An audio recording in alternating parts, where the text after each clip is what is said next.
E aí, pessoal, essa é a aula de agosto do Projeto CRIA sobre aleitamento materno. Embora vocês tenham me pedido muito para falar sobre mastite, perda de peso, se a gente não souber um pouco de fisiologia, a gente vai cometer muitos erros e não vai dar pra gente avançar. Então, só uma passadinha rápida.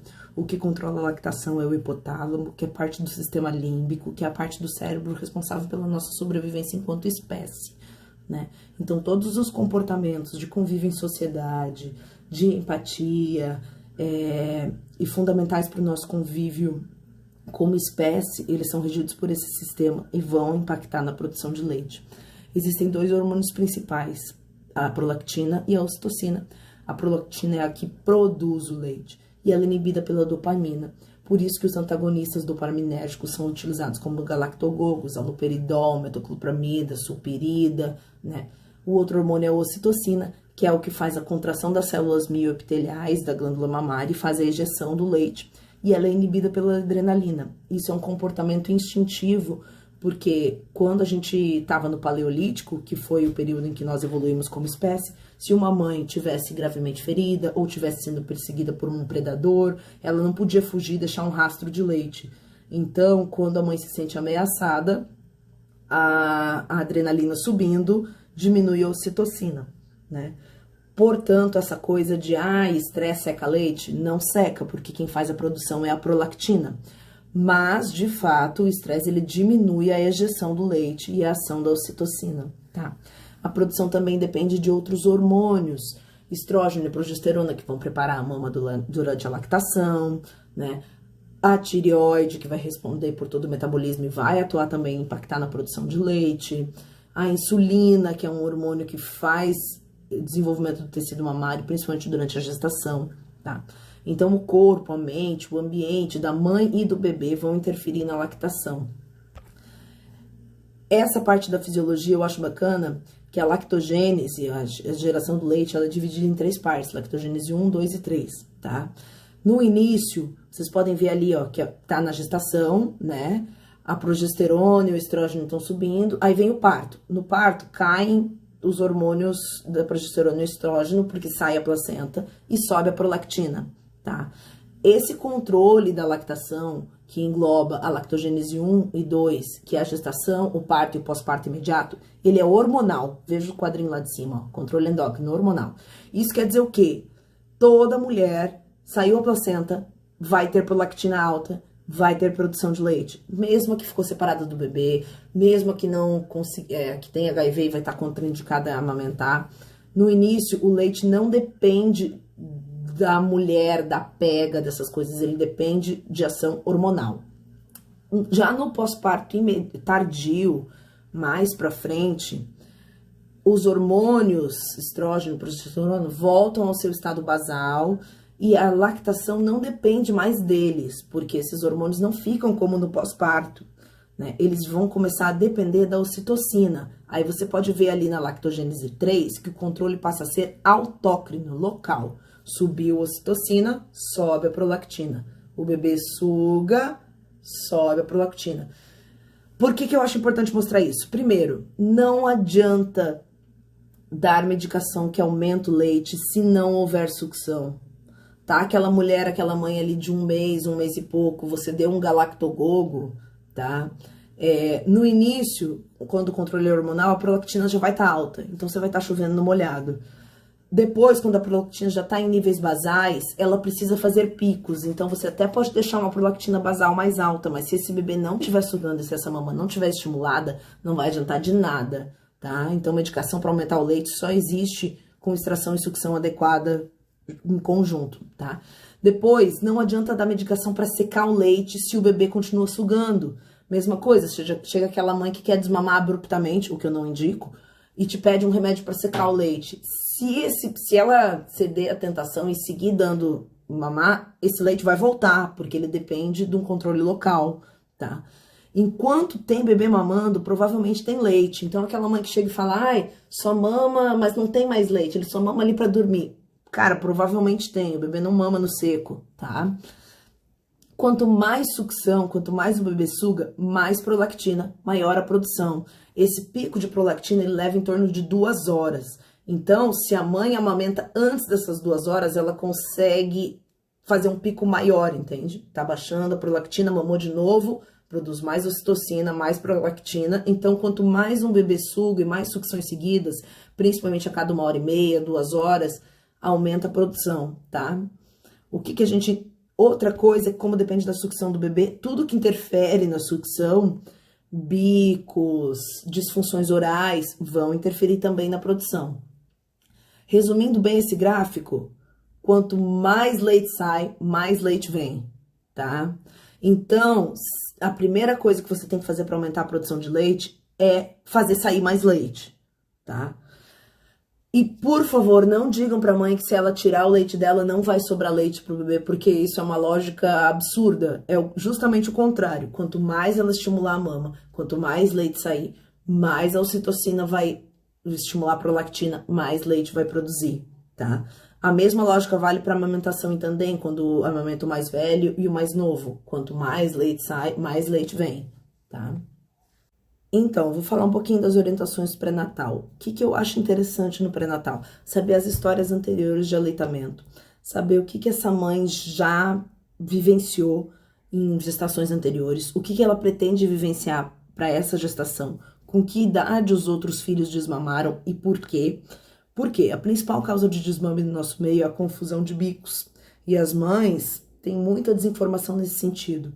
O que é a confusão de bicos? Para um bebê mamar, ele abocanha a areola, tá? Se ele abocanhar aqui o mamilo, não vem leite. Então, ele abocanha a areola e ele faz esse movimento com a língua para frente e para cima, tá? A língua não se movimenta só para frente e para trás, a ponta da língua sobe, tá? Um pouquinho, levemente, prendendo o mamilo para cima. Quando um bebê pega uma chupeta, essa chupeta fica bem em cima da ponta da língua. Se ele abrir bem a boca, a chupeta cai. Então, para o bebê pegar uma chupeta, ele tem que fechar a boca, botar a língua para trás e acomodar esse bico artificial em cima da boca dele. Nisso vão decorrendo modificações musculares que levam o bebê a não conseguir fazer o movimento de mamada correto, como se ele tivesse anquiloglossia, porque essa língua fica mais achatada, fica plana, né, embaixo. O bico fica em cima, o bico é mais rígido do que o mamilo. O mamilo é mole, mas a chupeta ela é de um plástico mais duro. Quando esse bebê vai mamar, ele pode fazer o que a gente chama de confusão de bicos. Primeira coisa, ele morde a mãe, porque ele está acostumado a fechar a boca por causa da chupeta. A segunda coisa que ele pode fazer é empurrar a cabeça para trás, para sair da areola e vir pro mamilo, porque o bico ele fica no início do céu da boca, como vocês podem ver nessa figura, tá? E por fim, a última coisa, quando ele já está usando o bico há muito tempo, a ponta da língua não eleva. Então, em vez dele ir com a língua para frente e para cima, ele vai com a língua só para frente. Em vez do mamilo ir para frente e para o alto, e no palato mole, que é onde ele geralmente fica, ele vai na úvula e desencadeia a náusea. Então, é muito comum a gente escutar a mãe falar: ah, fulaninho ficou com ânsia do meu peito, não quis mais, ele fazia ânsia do meu peito. Geralmente não é porque ele tá com nojo do peito da mãe ou porque ele não quis mais. Isso ocorre por confusão de bicos, porque esse bebê passou por alterações musculares no mecanismo de sucção, de elevação da língua. Ele não conseguiu mais fazer o movimento correto de mamada. Ele começou mordendo a mãe, depois ele começou empurrando a cabeça para trás, depois, por fim, ele começou a nausear do peito, tá? É importante explicar para as mães que isso acontece. Não existe desmame natural antes dos 2 anos. Então, se a mãe fala nas histórias de aleitamento que o filho dela largou o peito com 8 meses, com 1 ano, investiguem confusão de bico e orientem que provavelmente foi por isso que essa criança desmamou e não porque ela quis desmamar sozinha, tá? Plano de parto e conduta nos pós-parto que favoreçam a amamentação. É importante que a mãe tenha pele a pele imediato, hora de ouro. Isso tudo vocês podem e devem orientar no pré-natal para que ela tenha um parto de uma boa experiência. Isso ajuda bastante na lactação. Tá muito ruim de passar esse slide. Outra coisa bacana de se orientar no pré-natal é os fatores de risco ao aleitamento, tá? Diabetes gestacional, mexe com a insulina, vai mexer com a produção de leite, tem mais chance de ter apojadura tardia, o bebê tem mais chance de ter hipoglicemia, né? Se a mãe tem hipotireoidismo, se é gemelar, se tem cirurgia mamária, se previamente a gestação tinha síndrome do ovário policístico, porque isso também mexe com a insulina, né? Se passou por uma cesárea, se ela teve intervenções no parto, analgesia, uso de ocitocina, se passou por violência obstétrica, tudo isso é fator de risco para o aleitamento materno e é legal para a mãe se preparar desde o pré-natal para tentar prevenir esse tipo de coisa, para tentar saber qual a dificuldade que ela vai ter. Na presença de fatores de riscos que a gente consegue prever antes, a gente pode orientar a extração antinatal de colostro, tá? Principalmente a partir da 37ª semana. Pode ser até antes, tá? 35 semanas.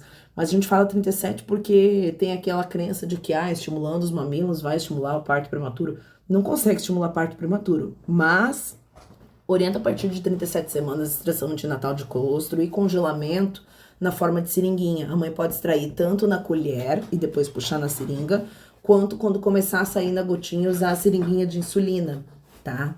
Quando tem fatores de risco, isso ajuda a apojadura a vir antes e você tem uma reserva caso esse bebê precise complementar, tá? Outra orientação pré-natal que eu acho bacana é saber fazer a mãe reconhecer quando tem algo errado, tá? Qual o número de fraldas esperado de um bebê, né? Qual a característica da pega correta, como que é o comportamento de um bebê. O que eu acho contraproducente na consulta de pré-natal em amamentação é tentar ensinar a pega, a posição e ensinar a amamentar. Não dá para ensinar a amamentar sem um bebê. Mas dá para você ensinar quando tem algo errado para essa mãe procurar mais cedo um atendimento, tá? Coisas que eu acho bacana orientar já no pré-natal. Falando de recém-nascido, tá? Isso é bebê até 28 dias, 10, 15 dias de vida, tá? Recém-nascidos têm 2 padrões de normalidade. Ou eles fazem mamadas muito curtas, tá? E muito frequentes. Mama 5 minutos, dali a 5 minutos quer de novo. Daí mama 10 minutinhos, dali a 2 minutos quer de novo. Ou mamadas longas com intervalos longos. Uma 30, 40 minutos. Fica ali 2 horas, 1h30. Depois mama mais 30, 40 minutos, tá? Mamadas longas com intervalos curtos. Desconfie que tem algo errado, tá? Aquele bebê que mama por 1 hora, largou o peito, dá 2 minutos ele quer de novo, pode ser um sinal de que tem alguma coisa errada com a amamentação, tá? As cólicas começam em torno da 3ª semana de vida. Lembra da regra dos 3? Inicia com 3 semanas, um choro de 3 horas de duração, pelo menos 3 dias por semana, melhora com 3 meses, tá? Então, assim, o choro de cólica não é na 1ª semana de vida. Aquele bebê com 5, 7 dias que tá chorando demais, que não larga do peito, desconfie que essa criança pode estar passando fome, tá? O bebê, ele solta espontaneamente a mama. O mamilo, ele sai redondinho.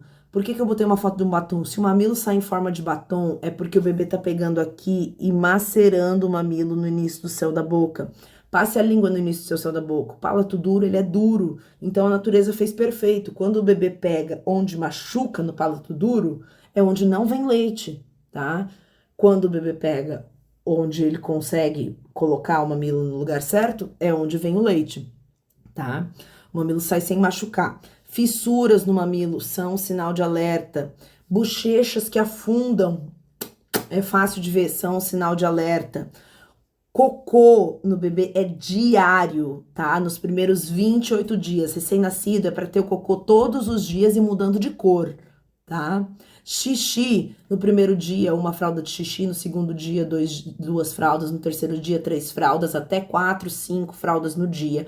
Algumas fraldas vêm com um marcador de diurese, tá? Essa faixinha ali no meio, ela é clarinha e ela pinta de azul quando o bebê faz xixi. É uma dica para as mães terem na maternidade. Ajuda muito nos primeiros dias pra gente saber se a ingesta hídrica desse bebê tá bacana, tá? A avaliação da mamada. Tem esse papelzinho, é da Organização Mundial de Saúde, tá? É um checklist de marcar X sobre o que você tem que avaliar a mamada. Meu sonho é que isso seja feito em todas as unidades, no momento do teste do pezinho preenchido, e se a gente vê que é ruim, me encaminhe com urgência. Mas, assim, eu já tentei algumas vezes isso e não rolou, tá? Mas Aquela questão da pega correta, barriga com barriga, o queixo encosta na mão, o nariz é livre, orelha, bumbum e ombro alinhado, a boca é bem aberta, tenha mais areola acima do que abaixo da boca do bebê. Pensa comigo, que posição você toma água? Já imaginou você tomar água assim, com a cabeça virada para baixo?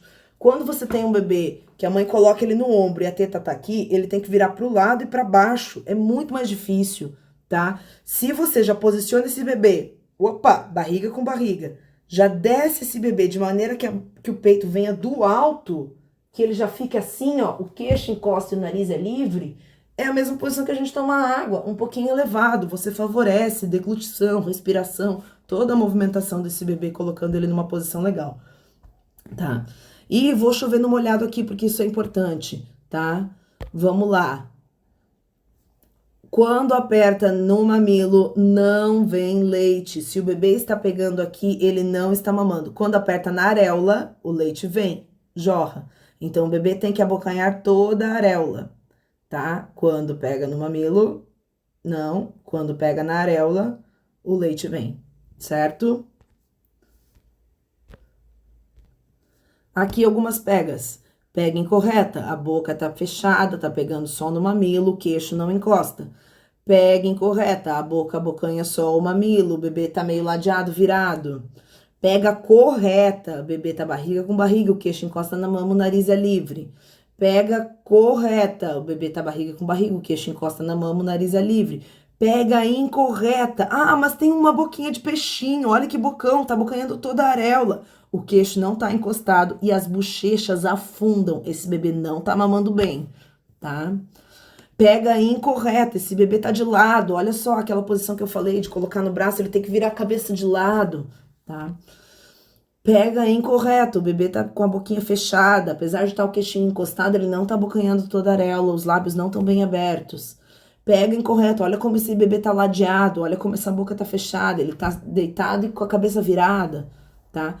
Pega correta, pode observar as perninhas que ele tá voltado pro corpo da mãe, o queixo encosta, o nariz é livre. Pega incorreta, esse bebê tá com o queixo encostado, mas ele tá levemente lateralizado, tá? Pega correta, parece meio esquisito esse bebê amassado, mas esse bebê ele consegue abrir bem a boca, abocanhar todo o mamilo, tá? Toda a areola, desculpa. Pega correta, queixo encosta, nariz é livre. Pega incorreta, a boca pequenininha, apertadinha, tá vendo? E você consegue ver aqui, ó, bochecha afundando, tá? Por que que é importante bochecha afundando? Presta atenção nesse vídeo. Você tá vendo? O bebê faz movimentos muito rápidos, tá? As bochechas afundam. Esse bebê não tá mamando nada, tá? Esse padrão de mamada é terrível. Compara com esse bebê. Ele faz movimentos rápidos, de repente ele começa num padrão mais lento. Você vê que as bochechas enchem. Você olha o pescoço, você vê que tem deglutição. De repente ele para de mamar e deglute. Isso é uma mamada boa, tá? Vou falar um pouquinho da síndrome da posição inadequada. O que que é isso? É uma série de sintomas que acontecem no bebê quando ele é colocado para mamar numa posição que ele não consegue obter o leite que ele precisa, tá? A ocitocina, como eu já expliquei, ela age nas células mioepiteliais, produz a contração das mesmas e ela solta os glóbulos de gordura localizados nas células secretoras apócrinas. A gordura do leite só sai com a ação da ocitocina. A densidade da gordura para passar nos canalículos e nos ductos lactíferos é muito densa, é só com expulsão mesmo, com peristalse, ela não sai espontaneamente, tá? Então, o que que acontece? Quando esse bebê tem uma pega incorreta, ou quando essa mãe tem fissuras mamilares, ou quando ela tá passando por algum estresse, ou quando tem algum problema hormonal que esteja desbalanceando isso, quando passa por dor, isso sobe a adrenalina. A adrenalina é antagonista da ocitocina, lembra? Sem ocitocina, sem gordura no leite. Então, o leite, ele tem diferença entre o leite sem ocitocina com ocitocina. Quando um leite é sem ocitocina, ele sustenta, não existe leite fraco, tá? Mas ele é mais rico em lactose, que é o açúcar do leite, e água. Então, esse bebê não tem a sensação de saciedade promovida pela gordura. Ele pode mamar e ultrapassar a sua capacidade gástrica, por não ter adequadamente a sensação de saciedade que dá aquele feedback para ele parar de mamar. Disso decorre refluxo e vômito, porque ele mama além da conta e tem refluxo. Por esse leite ser mais rico em lactose, o bebê pode ter cólicas e gases por uma intolerância relativa. Ele não é intolerante à lactose, mas por ter uma sobrecarga de lactose, ele faz mais cólicas, ele faz mais gases, ele faz mais assadura, tá? Porque essas fezes vão ser mais ácidas. E aí você tem um bebê que não tem saciedade, que tá vomitando o tempo todo, que tá cheio de cólica e que tá todo assado. Você vai ter choro e irritabilidade decorrente da pega incorreta. Cansei de ver diagnóstico de refluxo, de APLV, do que for, na verdade, ser só questão de ajuste de pega, tá? É importante saber como fazer a pega correta, tá? Você vira o bebê barriga com barriga, encosta o queixo e mira o mamilo pro nariz e lábio superior. Parece meio louco, em vez de você mirar para a boca, mirar pro nariz, mas isso obriga o bebê a abrir mais a boca, tá? Para que o mamilo encontre o palato mole, que é onde ele precisa estar. Ó, quando eu faço esse movimento mirando pro nariz e lábio superior, eu consigo colocar o mamilo lá no palato mole, que é onde não dói, que é onde eu consigo uma ejeção bacana de leite, tá? Se você for olhar essas duas fotos, uma com uma pega correta, um mamilo lá no palato mole, e outra com uma pega incorreta, um mamilo no início da boca, note que essa cabeça do bebê, se eu fizer ela assim, se eu encostar o queixo e deixar a cabeça assim, eu vou conseguir aprofundar esse mamilo, tá? Por isso que eu friso tanto na posição na questão da pega. Por quê? Porque depende desse encaixe. Às vezes o bebê vai ter a boquinha maior, a boquinha menor, vai ser mais hipotônico, vai ser mais prematuro. A mãe vai ter um mamilo mais protuso, vai ter um mamilo menos protuso. Então tem bebê que vai pegar de qualquer jeito e vai dar certo. Mas vai ter aqueles bebês que vai precisar tudo tá conforme a pega correta. Vai ter que estar barriga com barriga, o queixo encosta na mama e o nariz é livre. Ah, e o bebê assim não mama. Assim ele mama, sabe? Então, assim, tem que prestar atenção na pega, porque isso faz toda a diferença na lactação. Perda de peso nos primeiros dias é o assunto que me pediram para falar. E aí eu vou falar rapidinho, porque eu já passei do tempo até. A perda esperada de até 10%, mas ela não costuma ocorrer nos partos sem intervenções ou separações. Então, essa coisa de que perda de 10% é fisiológica, talvez não, tá? É porque hoje a gente tem muita interferência no parto, tá? Muita cultura do desmame em cima da mãe dizendo que o leite é fraco, né? Muita intervenção de bico artificial. Então, talvez 10% não seja o esperado. Gravem esse site, o Newborn Weight Loss, né? Que é o NEWIT. Eu vou mostrar como é que é o NEWIT, tá? Eu fiz um videozinho aqui pra vocês. Ele tem lá o peso de 3 a 4 dias e o peso nos primeiros 30 dias, tá vendo? Aí você coloca o peso de nascimento, a data de nascimento, né? O horário de nascimento, se é um parto vaginal ou cesárea, se tá sendo amamentado só com leite ou só com fórmula, o horário que você consultou esse bebê, a data e a hora. E aí ele tem um gráfico em horas de um normograma, o que é normal nessa perda de peso por percentis, tá? Isso é um estudo canadense. Então você tem lá, ó, esse bebê que eu fiz, simulei esse bebê fictício, ele perdeu 10% do peso em 72 horas de vida. Ele vai estar ali no percentil 75, 90%. Ele perdeu mais do que 90% dos bebês da idade dele, tá? Então é legal a gente saber por percentis. Isso ajuda a gente a orientar quando vai complementar ou tomar alguma medida, né? Não existe uma evidência científica de que pesar faça diferença na conduta, tá?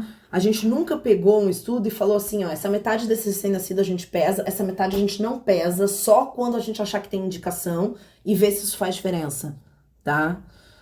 Por que eu digo isso? Porque da minha prática, tem bebê que você não precisa pesar pra saber que vai dar ruim, tá? Saiba o que esperar da balança, porque peso é só um número pra dizer que o bebê tá bem. Quando você pega a mãe que tem fatores de risco para problemas de lactação, diabetes, hipotireoidismo, gemelar, cirurgia mamária, síndrome do ovário policístico, cesárea, intervenção no parto, você já sabe que esse bebê, tá? É uma mãe que tá usando bico de silicone, tá usando algum apetrecho para amamentar. Então você tem que saber o que vai esperar. O peso de nascimento, será que ele é real ou que ele pode ter sido superestimado? A mãe que tá super edemaciada, teve pré-eclâmpsia, teve uma cesariana de emergência com uma infusão de soro muito importante, teve um parto induzido, ficou ali 24 horas recebendo soro, esse bebê vai nascer edemaciado, esse peso de nascimento pode não ser um peso real. Como foi o pós-parto imediato, tá? Esse bebê, ele foi pro pele a pele, ele mamou na primeira hora, ele teve necessidade de reanimação. Como foi a internação? Ele teve algum teste alterado? Teve teste da linguinha alterado? Ele teve icterícia, que pode ser causada por baixa ingesta de leite materno. Ele recebeu alta com quantos dias? Ele teve hipoglicemia? Ele recebeu fórmula ainda na maternidade? Depois que chegou em casa, com quantos dias de pós-parto sentiu a pojadura? Sentiu que desceu a pojadura? Né? Teve fissura mamilar? Como que ficou o sangramento no pós-parto? Porque se tiver uma retenção placentária, isso pode ser um fator de risco para hipogalactia. Então, toda essa anamnese, você percebe que tudo isso vem antes da balança? Não adianta você colocar um bebê ali, ver que perdeu peso e complementar, porque às vezes a causa daquela perda de peso já está antes e é uma coisa corrigível, tá? E a conduta na perda de peso, o que eu faço, né? É claro, não dá para definir essa conduta só por um número. Por quê? Porque a perda de peso ela é um sintoma, ela não é uma doença. Então você tem que ver todo o resto, o porquê. Não ajam com a lactação como se não fosse fisiológico. Amamentar é fisiológico, uma gestação fisiológica, sem fatores de risco, é para dar certo. Se você chega com uma criança com 1 ano e meio e não anda, você não espera que o médico passe para ela uma fisioterapia e mande para casa. Você espera que ele investigue por que essa criança não anda. Se chega um bebê que não mama, você não pode simplesmente mandar ele com fórmula para casa. Por que ele não mama? O que rolou aí? Foi pega? Foi posição? Foi separação da mãe? Tá? Então, assim, perda de peso acima de 50% do percentil 50, corrige pega e posição, porque mesmo ele ganhando peso bem, ninguém merece ficar amamentando com dor, né? Entre 50 e 75, corrige pega e posição, você pode usar a técnica de compressão da mama, que é basicamente espremer o peito na boca do bebê. A extração que você já ensinou lá no pós-parto, porque é uma das coisas super úteis para a mãe aprender, tá? A ordenha manual, você pode ensinar agora a técnica de compressão, tá? Orientar a extração de leite materno 3 vezes no dia e oferta do leite extraído se o bebê aceitar, porque às vezes esse bebê entre 50 e 75, só de você corrigir pega e posição, ele já vai super bem, tá? Extração durante a pojadura, não faça por bombinha, pelo amor de Deus. Durante a pojadura existe um componente inflamatório.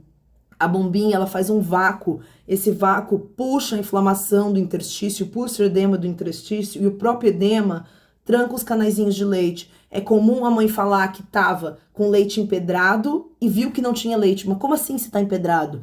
É porque acontece isso. Na hora que vai extrair com bombinha, o edema tranca os canaizinhos de leite e essa mãe não consegue extrair, tá? Na pojadura, ali nos primeiros dias, a extração de leite, ela é manual.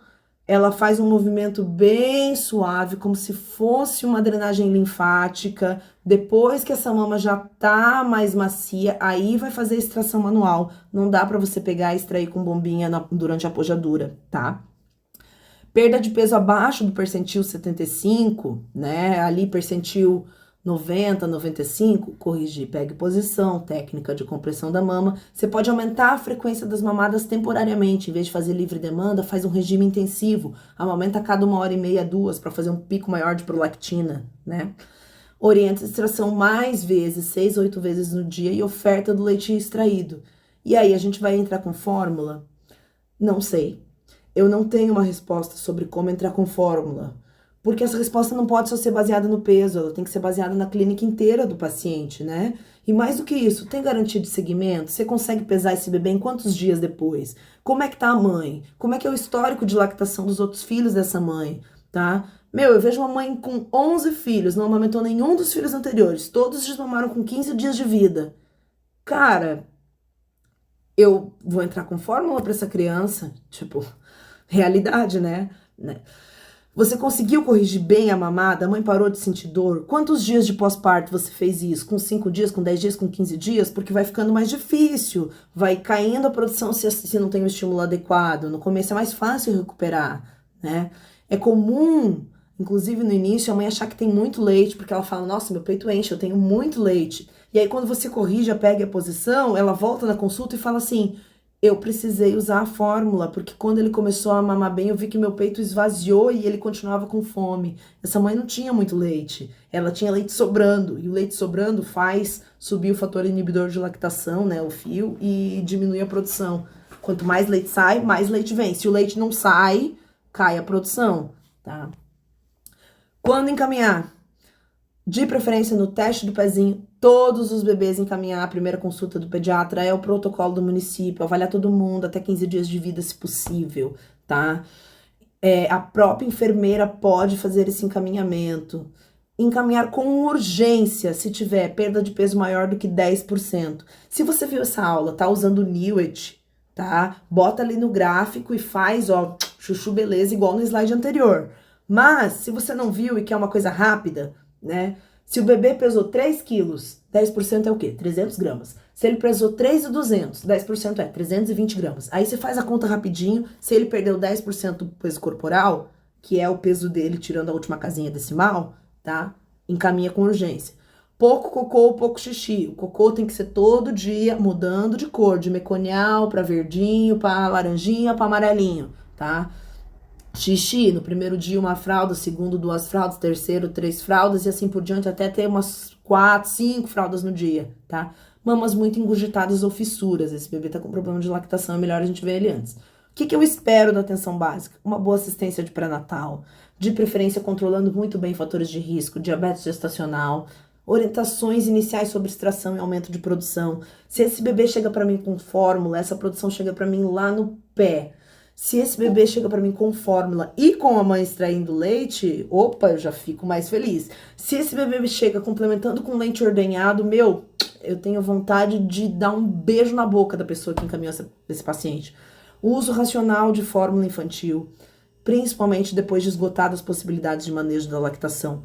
Orientação sobre risco de bicos artificiais, tá? Que causam desmame precoce, que causam intervenção na alimentação. Treinamento da equipe, compartilha esse vídeo com a sua equipe, com as técnicas, com as enfermeiras, com todo mundo que pode ver uma mãe amamentando na sala de espera e às vezes dá uma opção, olha, desce mais esse bebê, vira ele mais pra você, gruda ele mais no seu corpo. E o manejo conjunto de casos complicados, às vezes eu não consigo ter o segmento desse bebê em 2 dias, eu vou mandar pra unidade pra pesar, me passa um zap, ver como esse bebê tá, pra gente manejar em conjunto, beleza?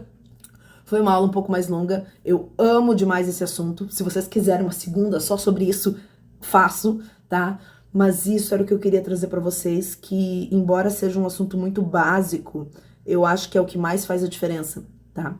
A amamentação é uma coisa que eu amo trabalhar justamente porque me emociona, porque é uma coisa que com nada, nenhum medicamento, instantaneamente você virou aquele bebê com jeito, você já vê o paciente ter aquela cara de alívio, sabe? Então me traz muita satisfação trabalhar com isso.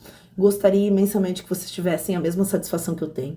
Fico à disposição para se quiserem acompanhar. A gente marca um dia só de primeira consulta de bebê até 15 dias. Vocês acompanham eu avaliar todas as mamadas e corrigir todas as pegas e dar todas as condutas de complemento. Fico à disposição de complementar com leite materno, de ensinar ordem, ensinar extração, ensinar relactação, porque é uma coisa que eu gosto muito e que eu acho muito importante. Obrigada pelo tempo de vocês, até a próxima.